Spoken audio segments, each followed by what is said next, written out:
మన ప్రభును లోకరక్షకుడైన యేసుక్రీస్తు నామములో ఈ పునరుద్ధాన దినమందు దేవుని సన్నిధిలోకి వచ్చినటువంటి దైవ ప్రియులకు ప్రభు పేరిట శుభములు వందనాలు తెలియజేస్తున్నాను. అలాగే ఈ వాక్యాన్ని వీక్షిస్తున్నటువంటి దైవ ప్రియులందరికీ కూడా ప్రభువైన యేసుక్రీస్తు నామములో శుభములు, దేవుని ఆశీర్వాదాలు నేను మీకు తెలియజేస్తున్నాను. కొంతసేపు దేవుని వాక్యాన్ని జాగ్రత్తగా విందాం. మన మనసులను ప్రభు వైపు కేంద్రీకరించుకుందాం. పరిశుద్ధాత్మ దేవుడు ఈ దినాన ఒక అమూల్యమైనటువంటి సత్యము ద్వారా దేవుడు మనతో మాట్లాడడానికి ఇష్టపడుతున్నాడు. ఈ సమయమందు దైవ సందేశాన్ని జాగ్రత్తగా విందాం. ఈరోజు మూడింటిని చంపేటువంటి క్రైస్తవులమై ఉండాలి. ఏంటి ఆ మూడు? ఆ మూడింటిని చంపకపోతే చాలా ప్రమాదానికి దారితీస్తుంది. ఆ మూడేంటో క్లుప్తంగా వాక్యాన్ని ధ్యానం చేద్దాం. వాక్యపు లోతులోకి వెళ్లే ముందుగా దావీదుని గురించి కొన్ని విషయాలు నేను తెలియజేసి వాక్యంలోకి వెళతాను. సమూయేలు రాసిన 2వ గ్రంథము 21వ అధ్యాయము 17వ వచనంలో ఇలాగ రాయబడి ఉంది. సిరియా కుమారుడైన అబీషై రాజును ఆదుకొని ఆ ఫిలిష్తీయుని కొట్టి చంపెను. దావీదు జనులు దీనిని చూచి ఇశ్రాయేలులకు దీపమగు, అయ్యా రాజా, నీవు ఇశ్రాయేలుకు దీపమగు, నీవు ఆరిపోకుండానట్లు ఇక మీదట నీవు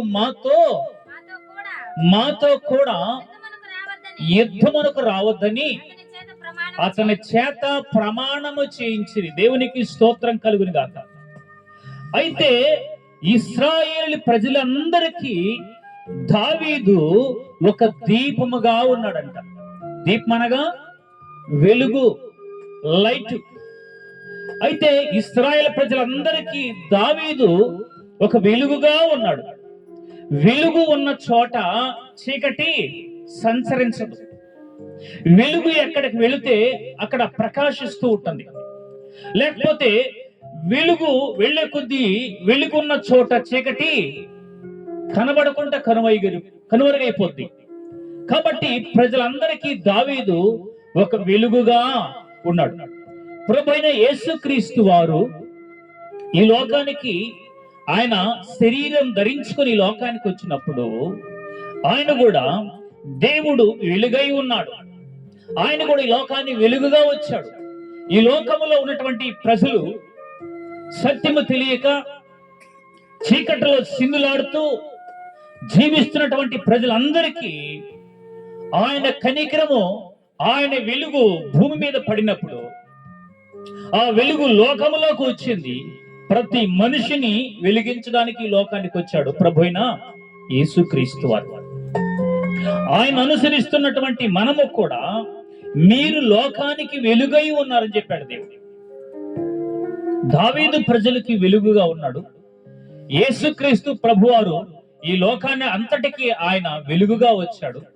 వెలుగై ఉన్నానన్నాడు. అయితే ఆయన వెంబడిస్తున్న మనము కూడా ఈ లోకానికి వెలుగై ఉన్నాడు. క్రైస్తవుడు ఈ లోకానికి వెలుగై ఉన్నాడు. క్రైస్తవుడు ఈ లోకానికి వెలుతురిచ్చేవాడనై ఉన్నాడు. అంటే వెలుగును చూపించే ఒక మార్గము, సత్యాన్ని బోధించే ఒక మార్గము అయి ఉన్నాడు క్రైస్తవుడు. కాబట్టి ప్రజలందరూ బ్రతిమలాడుకున్నాడు, అయ్యా నీవు మాకందరికి ఒక వెలుగుగా ఉండాలయ్యా. ఆ వెలుగులో నీడలో, ఆ వెలుగులో ప్రత్యక్షతలో మేము నడుచుకోవడానికి దావీదు దేవుడు ఎన్నుకున్నాడు. దేవునికి స్తోత్రం కలుగును గాక. అయితే అపోస్తల కార్యం 13:36 చూస్తే దావీదు దేవుని సంకల్పము చొప్పున సేవ చేశాడని రాయబడి ఉంది. అక్కడ ఎలా చేశాడు? దేవుని సంకల్పము చొప్పున దావీదు సేవ చేస్తూ వచ్చాడు. దేవుడు ఏం చెప్పాడో దాని అంతటిని దావీదు చేసుకుంటూ వచ్చాడు. ఎంతకీ దేవుని సంకల్పం అంటే ఏంటి? ఆయన యొక్క కోరిక ఏంటి? ఆయన యొక్క ఉద్దేశం ఏంటి? మనం జాగ్రత్తగా వినవలసిన వారమై ఉన్నాం. ఇంతకీ దేవుని కోరిక ఏంటంటే మనుషులందరూ కూడా రక్షణ పొంది, ఏమంట, మనుషులందరూ కూడా రక్షణ పొంది సత్యమును గూర్చినటువంటి అనుభవ జ్ఞానం గలవారై ఉండవలనని దేవుడు ఇచ్చించుచున్నాడు. ఇది దేవుని కోరిక ఉన్నది. ఆ కోరికను తీర్చడానికి మరి దావీదుని దేవుడి లోకానికి పంపించాడు. దేవుని కోరికను తీర్చడానికి దేవుడు తన దాసులైన మనల్ని దేవుడు ఏర్పాటు చేసుకున్నాడు. ఆయన కోరికను మనం తీర్చడానికి ఈ భూమి మీదకి రావడం జరిగింది. ఇంకేంటి ఆయన కోరిక అంటే మనుషులందరూ కూడా ఏమయ్యేవాళ్ళంట, మనుషులందరూ కూడా అందరూ మారు మనసు పొందవాలని కోరుచు మీ అందరి ఎడల దేవుడు దీర్ఘశాంతం గలవాడై ఉన్నాడు. అందరూ రక్షణ పొందుకోవాలని, నిజమైన వెలుగులోకి రావాలని. నిజమైన వెలుగు లోకములో వచ్చింది. మనుషుల యొక్క క్రియలు చెడ్డమైనందున ఆ వెలుగుని ప్రేమించుకుని ఉన్నారు మనుషులు రాయబడి ఉంది. యేసుక్రీస్తు ప్రభువారు నిజమైన వెలుగు ఈ లోకానికి వచ్చి ప్రతి మనిషిని వెలిగిస్తూ ఉన్నాడు. కనుక మనుషులందరూ కూడా ఏమై ఉండాలంట, రక్షణ పొందుకోవాలంట. అందుకని దేవుడు దీర్ఘశాంతం గలవాడై ఉన్నాడు. కనుకనే తన రెండవ రాకడను ఆయన ఎందుకు ఆలస్యం చేస్తున్నాడంటే, రెండో రాకడ భూమి మీదకి వస్తే తీర్పు జరగవలసి ఉన్నది. కనుకనే దేవుడు తన రాకను ఆఫ్ చేసుకున్నాడు. ఏ ఒక్కరు కూడా నశించిపోకూడదని, అందరూ మాను మనసు పొంది సత్యమైన దేవుని తెలుసుకొని నిత్య రాజ్యములోకి రావాలన్నదే దేవుని యొక్క సంకల్పము, ఆయన కోరిక, ఆయన ప్రణాళిక అయి ఉన్నది. దేవునికి స్తోత్రం కలుగును. కాబట్టి మన వాక్యపు లోతులకు వెళ్దాం. మూడింటిని చంపేటువంటి క్రైస్తవులమై లేక భక్తులమై మనం ఉండాలన్నాం కదా. ఏంటో జాగ్రత్తగా మనము ధ్యానం చేసుకుందాం. సమూయేలు రాసినటువంటి మొదటి గ్రంథము 17వ అధ్యాయము 36వ వచనం. సమూయేలు రాసిన మొదటి గ్రంథము 17వ అధ్యాయము 36వ వచనం. జాగ్రత్తగా చదువుకుందాం. నీ దాసుడనైన నేను ఆ సింహములను జాగ్రత్తగా, సింహాన్ని ఎలుగుబంటిని చంపితేనే జీవము కలిగిన దేవుని సైన్యమును తిరస్కరించిన ఈ సున్నతి లేని ఫిలిష్తీయుడు వాటిలో ఒక దాని వలె ఆగుననియు. దేవునికి స్తోత్రం కలుగును. దేన్ని చంపాలంట? సింహాన్ని చంపాలి.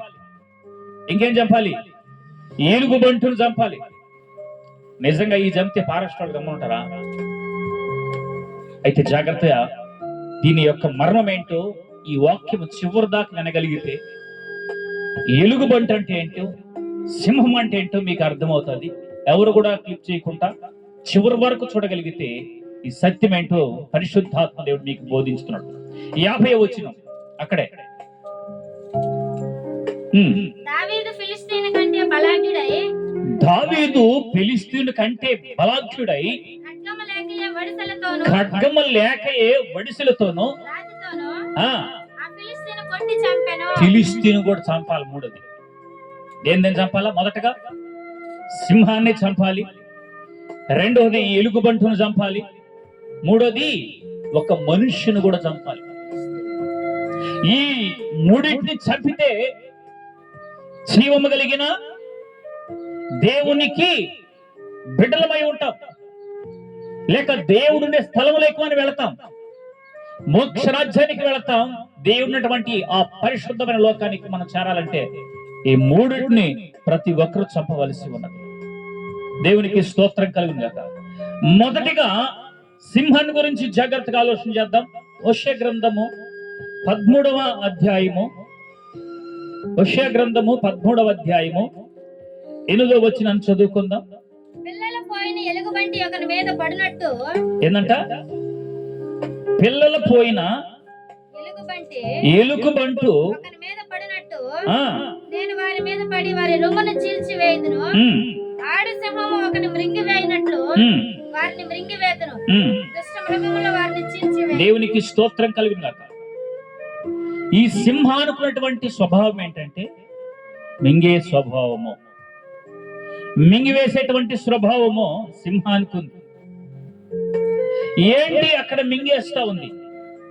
ఏమి మింగుతా ఉంది అక్కడ అంటే వాక్యములో రాయబడి ఉంది. మలాకీ గ్రంథం 3వ అధ్యాయము 8వ వచనములో మానవుడు దేవుని యొద్ద దొంగిలిస్తూ ఉన్నాడు అని రాయబడింది. 3:8 ఏందంట? మానవుడు అంట దేవుని యొద్ద ఏం చేస్తాడంట? దొంగిలిస్తా ఉన్నాడంట. అయితే మీరు నా యొద్ద దొంగిలిస్తూ ఉన్నారు. అయితే మనం అంటామంట, అయ్యా దేని విషయమై మేము దొంగతనం చేస్తున్నాం నీ దగ్గర అని మనం అడిగినప్పుడు, ఇదిగో ఏందంట? 10వ భాగాన్ని ప్రతిష్ఠార్పణముగా దాన్ని ఈక మనమే మింగేస్తా ఉన్నామంట. ఇది మింగే స్వభావం. 6 రోజులు కష్టపడి పని చేస్తున్నాం. 7వ రోజు దేవుని సందులోకి వచ్చే ముందు 6 రోజుల కష్టములో 10% దేవుని మందిర నిధిలోకి తీసుకురావాలని వాక్యంలో రాయబడి ఉంది. కొత్త నిబంధన చట్ట ప్రకారము వర్ధిల్లిన కొలిది అని రాశాడు అక్కడ పౌలు గారు. ఏం రాశాడు? వర్ధిల్లిన కొలిది. ఎందుకు సంఘములోకి తీసుకురావాలంటే సంఘ క్షేమాన్ని కొరకు, సంఘ అభివృద్ధి కొరకు, ఇక విధవరాల కొరకు, రకరకాలైనటువంటి కార్యక్రమాల కొరకు ఈ సంఘాన్ని లేక ఈ 10వ భాగాన్ని సంఘపు నిధులోనికి తీసుకొని రావాలి. దానిని మనం ఏం చేస్తున్నామంట? మింగేస్తున్నామంట. దాన్ని మింగుతున్నాం కనుక అక్కడ రాయబడింది అగ్గాయిలో, మీ జీతము చినిగిపోయిన సంచిలో వేసినట్టుగా ఉంది మీ సంపాదన. ఎందుకయ్యానంటే నా దేవాలయం పాడై ఉండగా మీరు మీ ఇండ్లు కట్టుకునిచున్నారు అని అక్కడ మనకు కనిపిస్తుంది. ఇప్పుడు దేవునికి రావాల్సినటువంటి ఆ భాగము దాన్ని కూడా మానవుడు ఏం చేస్తున్నాడంట? దొంగిలిస్తున్నాడంట. దాన్ని కూడా మింగేస్తున్నాడంట. ఆ మింగేటువంటి స్వభావాన్ని చంపగలిగితే దేవుని నామం మహిమ వస్తుంది. మింగేటువంటి స్వభావాన్ని దాన్ని చంపితే నీ ఆత్మ జీవిస్తుంది.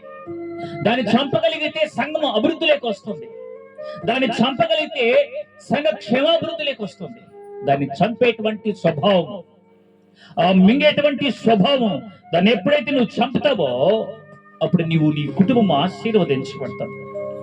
మత్తయి 23:23లో అక్కడ రాయబడింది, శాస్త్రులు పరిచయులు అక్కడ ఉన్నారు. అక్కడ వాళ్ళు ఏం చేస్తున్నారు తెలుసా? 23వ అధ్యాయము 23వ వచనంలో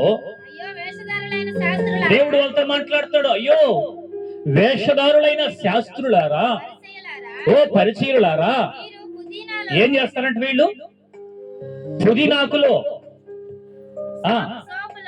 సోపులో, జీలకర్రలో దాంట్లో ఇస్తున్నారంటే వీళ్ళు 10వ భాగం. దేంట్లో ఇస్తున్నారు? సోపులో. పుదీనా కట్ట ఎంత ఇస్తామో కట్ట తెచ్చుకుంటాం, దాంట్లో కొంచెం. ఇక జీలకర్రలో దీంట్లో ఇస్తున్నారంటే వాళ్ళు 10వ భాగం ఇచ్చి, ఇదిగో ధర్మశాస్త్రంలో ప్రధానమైన ఆజ్ఞ ఏంటి తెలుసా? మీరు అనుకుంటున్నారు శాస్త్రులారా, పరిశీలారా, యేసు ప్రభు వాళ్ళతో గద్దిస్తూ మాట్లాడుతున్నాడు. మీరు అనుకుంటున్నారు ఇదిగో దీంట్లో మేము 10వ భాగం ఇస్తున్నాము, మేము పరిశుద్ధులము, మేము కరెక్ట్ గా జీవిస్తున్నాము, దేవునికి ఇవ్వాల్సింది ఇస్తున్నాము అని మీరు అనుకుంటున్నారే. కానీ మీకు ఇంకొక శ్రేష్టమైనటువంటి మర్మం మీకు తెలియదు. అదేంటి తెలుసా? ఇదిగో ధర్మశాస్త్రములో ప్రధానమైన విషయములను ఏంటో తెలుసా? అనగా ఇదిగో మీరు చేయకుండా ఆగిపోయారు. ఏంటి తెలుసా? 1 న్యాయమును, 2వది కనికరమును, ఇదిగో 3వది విశ్వాసాన్ని మీరు విడిచిపెట్టేశారు. ఆయన దేవుడు చెప్పింది కనికరమును, 2వది న్యాయమును, విశ్వాసాన్ని మీరు వీటిని విడిచిపెట్టేసి వాటిని మాత్రం మానకుండా చేస్తున్నారు. దేన్ని? పుదీనాలో 10వ భాగం దాన్ని చేస్తున్నారు. చేయాల్సింది దేవునికి చేయట్లేదు. ధర్మశాస్త్రంలో ఏం రాయబడి తెలుసా? అది మీరు చెయ్యక దీన్ని చేసి మేము భక్తులు అని చంకలెగరేసుకుని తిరుగుతున్నారు. మీరు ఈ భక్తి దేవుడు మెచ్చడు. ఈ వాక్యాన్ని వింటున్న దేవుని బిడ్డ, దేవునికి రావాల్సినటువంటి దేవునికి రావాల్సిన భాగాన్ని ఈరోజు నువ్వు దొంగిలిస్తున్నావేమో. ఓ క్రైస్తవుడా, బాప్తిసం పొందుకున్న క్రైస్తవుడా, కనుక్కునే సంఘాలు ఏమైపోతున్నాయి? అలాగా నిలిచిపోతున్నాయి, అభివృద్ధిలోకి రావడం లేదు. కారణము, దేవుడు నీకు ఆయుష్షు ఇచ్చాడు, ఆరోగ్యాన్ని ఇచ్చాడు, ఒక మంచి ఉద్యోగాన్ని ఇచ్చాడు. అయితే దేవునికి రావాల్సింది మాత్రము బ్రింగి వేస్తున్నావు. ఈ స్వభావాన్ని నువ్వు చంపకపోతే, ఈ స్వభావాన్ని నువ్వు చంపకపోతే, ఆ దురాశ నిన్ను ధరించి అది నీ దేవుడి దగ్గర రానీకుండా భక్తిహీనుడిగా చేసేటువంటి ప్రమాదం ఉంది. జాగ్రత్తగా గుర్తు చేసుకో.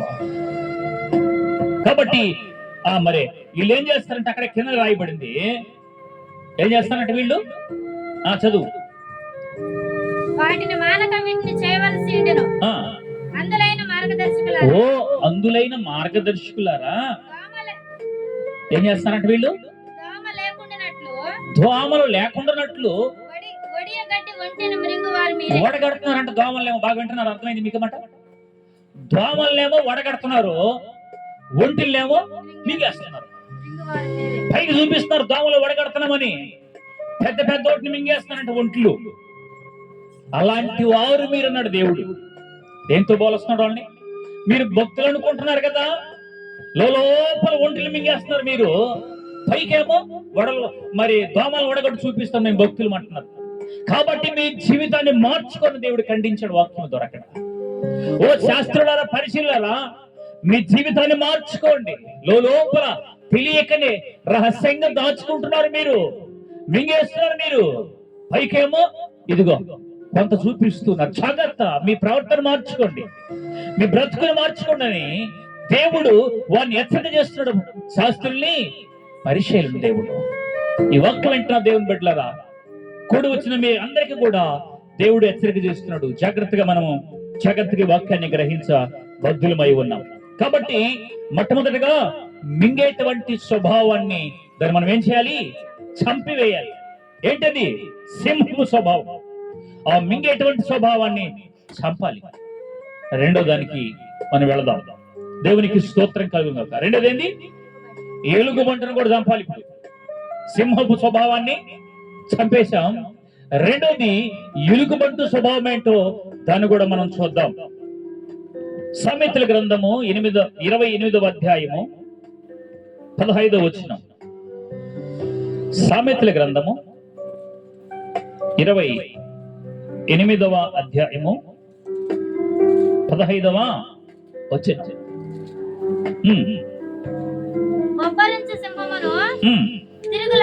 ఇదిగో జాగ్రత్త వినాల. తిరుగులాడేటువంటి ఎలుగుబంటు ఏం చేస్తున్నా? ఎలుగుబంటు ఆ పక్క ఈ పక్కకి తిరుగులాడుతుంటే కదలకుండా ఒకసారి ఉండదు. అది చూలోకి వెళ్తే తెలుస్తుంది అక్కడ దాని పరిస్థితి ఎట్లా ఉంటుందో. అయితే ఇక్కడ దేవుడు మాట్లాడుతుంది ఆ ఎలుగుబంటును కాదు.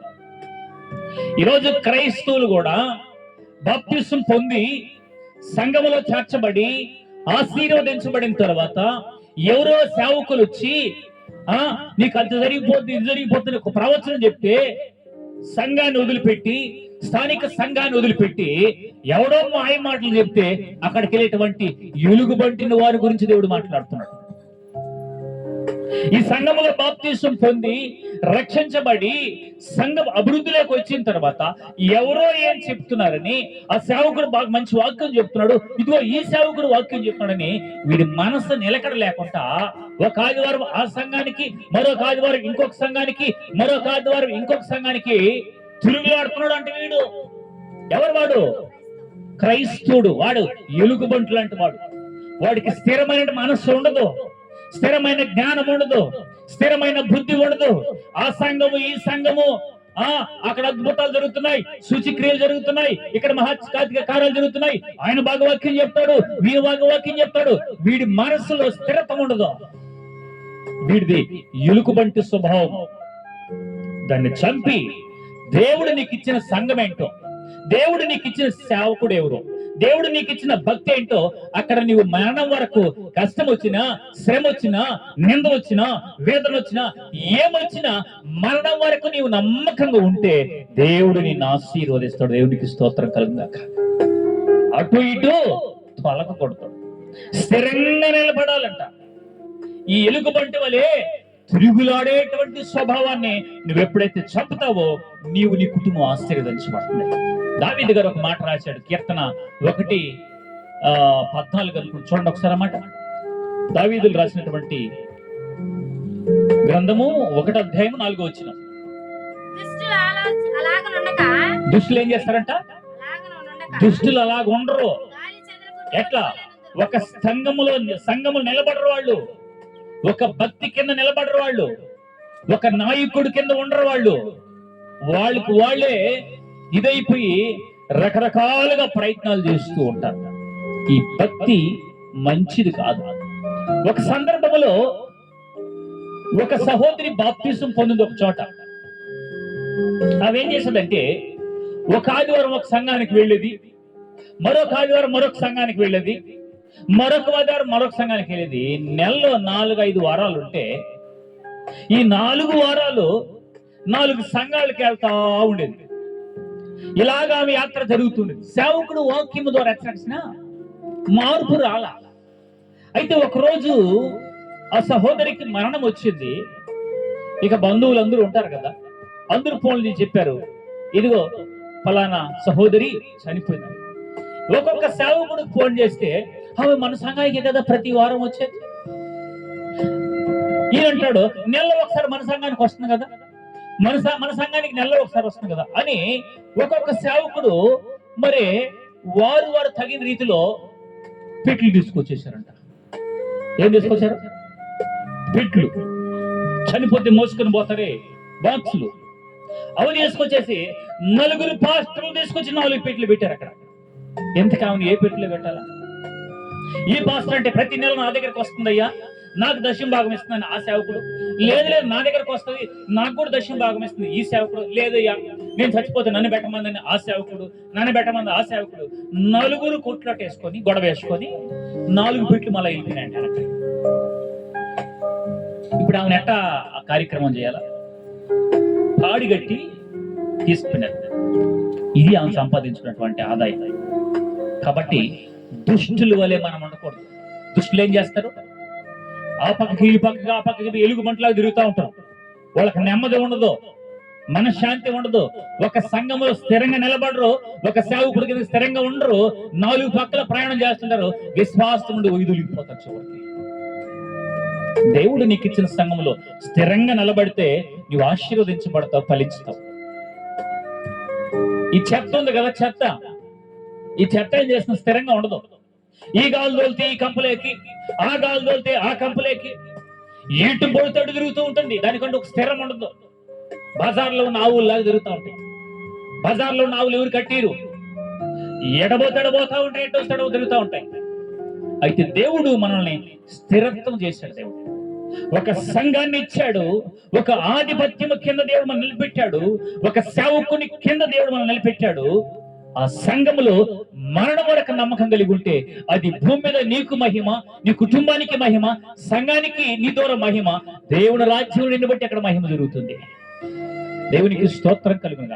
కాబట్టి స్థిరమైనటువంటి మనస్సు కలిగి మనం జీవించాలని దేవుని వాక్యం రాయి. ఈ లోకంలో తిరిగేవాడు అప్పుడున్నాడు. ఎవడు వాడు? అపవాది. ఒకనొక సందర్భంలో వాడు లోకములో అటు ఇటు తిరిగి దేవుడి దగ్గరికి వెళ్ళాడంట. అప్పుడు ఎవరు వాడు? అపవాది. అప్పుడు యెహోవా దేవుడు అడుగుతున్నాడు, ఎక్కడి నుండి వచ్చావయ్యా నువ్వు అని అంటే, వాడు అంటున్నాడు, అయ్యా నేను భూమి మీద ఇటు అటు తిరుగులాడి నీ దగ్గరకు వచ్చానన్నాడట. వీడిది కూడా తిరుగులాడే స్వభావం. ఎవరిది? అపవాది వాడు. ఈ దుష్టుడిది తిరుగులాడే స్వభావము.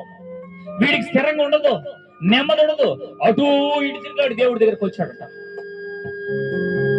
ఈ తిరుగులాడే స్వభావము ఎలుగుబంటిది. తిరుగులాడేటువంటి స్వభావము ఇది అపవాదిగడి బుద్ధి. ఈ తిరుగులాడే స్వభావము ఇది ఒక దయ్యపు బుద్ధి.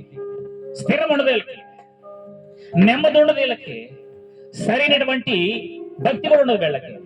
తిరుగులాడేటువంటి స్వభావాన్ని దాన్ని చంపితే నీవు ఆశీర్వదించబడతావు, దాన్ని చంపితే నీ కుటుంబం దీవించబడతాడు.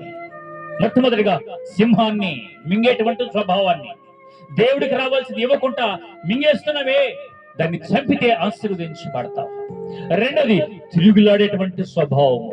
నువ్వు ఎక్కడ బాప్తీసం పొందావు, ఏ సంఘంలో చేర్చబడ్డావు, ఎక్కడ నిలబడ్డావు, అక్కడే స్థిరంగా నిలబడితే నువ్వు ఆశీర్వదించబడతావు. రెండోది తిరుగులాడేటువంటి స్వభావాన్ని చంపాలి. మూడో విషయాన్ని చూసుకొని ముచ్చటగా ముగించుకుందాం. దేవునికి స్తోత్రం కలుగుగాక. జకరియా గ్రంథము 9వ అధ్యాయము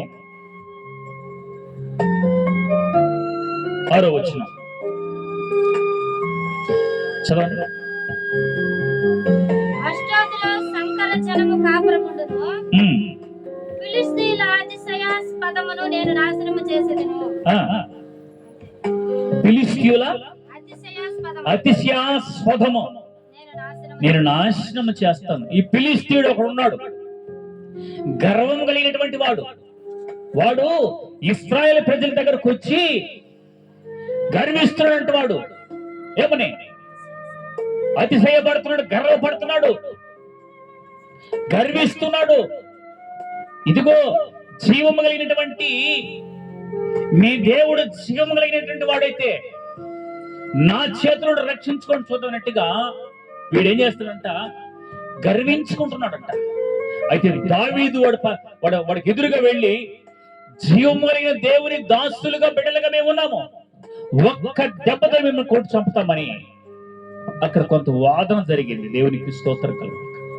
వాడు ఫిలిష్తీయుడు గర్విస్తున్నాడు. వాడు నాకు మిగిలినటువంటి వాడు లేడు.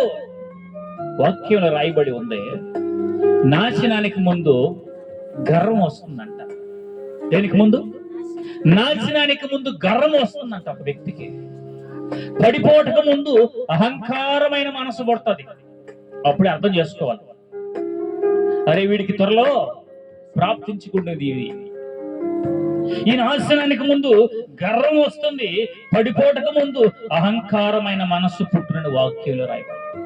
ఈ ఫిలిష్తీయుడు గర్వించాడు, విర్రవీగాడు. యెహోవా పక్షములో దావీదు అంటున్నాడు, నీతో యుద్ధము చేయవాడు నేను కాదు, నా దేవుడు. యెహోవా పక్షములో నీ మీద నేను యుద్ధానికి రాబోతున్నాను. ఒక్క దెబ్బతో ఆ ఫిలిష్తీయుని కొట్టి చంపెడబడేశాడు దావీదు. ఈ రోజు మనం చంపాల్సింది ఏంటి తెలుసా? గర్వాన్ని చంపాలి. ఆమేన్. గర్వపు స్వభావాన్ని చంపాలి, గర్వించే ఆలోచనలు చంపాలి. నేనెంత అని గర్విస్తూ ఉంటారు చాలా మంది. ఆ స్వభావము క్రైస్తవులుగా మనకు ఉండకూడదు. అది ఫిలిష్తీయుని యొక్క స్వభావం, అది దెయ్యపు లక్షణము, గర్వించేది దెయ్యపు స్వభావము.